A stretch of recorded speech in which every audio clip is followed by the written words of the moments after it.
नमस्कार। डाइस के प्रॉब्लम्स हमने शुरुआत कर ली है। प्लेलिस्ट जरूर देख ले आप डाइस से रिलेटेड। उसमें आपको एक एक प्रॉब्लम्स मिल जाएंगे। कॉन्सेप्ट बहुत कुछ खास होता नहीं है। यहाँ पे क्वेश्चन पढ़ लो पहले। Dice has its face is marked by D. ठीक है, 6 फेस के नाम दिए हुए हैं।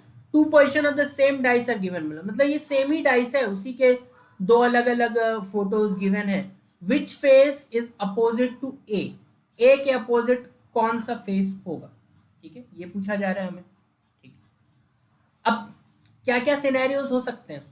दो फोटो गिवन है, सेम डाइस के हैं, तो या तो उनके दोनों ही फोटो में दो फेस कॉमन हो, या तो एक ही फेस कॉमन हो, या कोई फेस कॉमन नहीं हो, क्योंकि 6 फेस हो सकता है 6 में से 3 दिख रहे हो, 3 अपोजिट हो। ठीक है, तो इस वाले में देखो क्या सिनेरियो है। इस वाले में सिनेरियो है आपका सिर्फ एक फेस कॉमन है, क्योंकि एम देखो दूसरे वाले में नहीं है, ई है दूसरे वाले में लेकिन आर नहीं है। एक फेस जब कॉमन होता है तो आपको उस फेस को नीचे लिखना होता है। लिख दिया। अब पहले डाइस में क्लॉकवाइज घूमो, जो फेस कॉमन है वहां से नन कॉमन फेस की तरफ। तो क्या आया रास्ते में? ई के बाद एन आया, देन आर आया। लिख दो उसको। दूसरे फिगर में भी वही काम करना है। जो आपके पास कॉमन फेस है वहां से क्लॉकवाइज घूमो।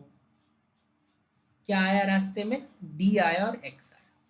दैट मीन्स एन के अपोजिट डी होगा, आर के अपोजिट एक्स होगा, और ई के अपोजिट क्या होगा? वही होगा जो हमने यहाँ 5 एलिमेंट में नहीं लिखा है। जिसको किसको नहीं लिखा है वो आपको कैसे पता चलेगा? या तो फोटो को देख लें, उसमें कुछ दिख जाए। फोटो में होगा ही नहीं वो, क्योंकि अगर फोटो में होता तो यहाँ लिखा होता। तो ऊपर क्वेश्चन में देख लो, क्या डी है? यहाँ डी है, एक्स भी है, ए है नहीं, ए नहीं लिखा है हमने। दैट मीन्स जो नहीं लिखा था that would be opposite to E, and that is E. ठीक है, क्वेश्चन क्या पूछ रहा है? Which face is opposite to face A, so that is E. ठीक है, क्लियर हो गया? अच्छा, इसी से रिलेटेड 3 तो आपके कॉन्सेप्ट है कि या तो दो फेस कॉमन हो, या एक फेस कॉमन हो, या कोई फेस कॉमन नहीं हो। ठीक है, इसके अलावा कुछ छोटे छोटे बातें हैं। इसमें से एक बात मैं बोल देता हूं। अगर दो फेस अपोजिट हैं तो वो सामने नहीं दिखने चाहिए और पीछे भी नहीं होने चाहिए। ठीक है, मेरे बोलने का ये मतलब है कि मान लो क्या है ही, एन और डी। देखो एन और डी अपोजिट है, तो देखो दोनों ही फोटो में एन और डी एक साथ नहीं सामने दिखेंगे। ठीक है, या तो एन दिखेगा या तो डी दिखेगा। और ऐसा भी नहीं हो सकता कि सामने ना तो एन दिखे ना तो डी, दोनों ही नहीं दिखे, ऐसा भी नहीं हो सकता।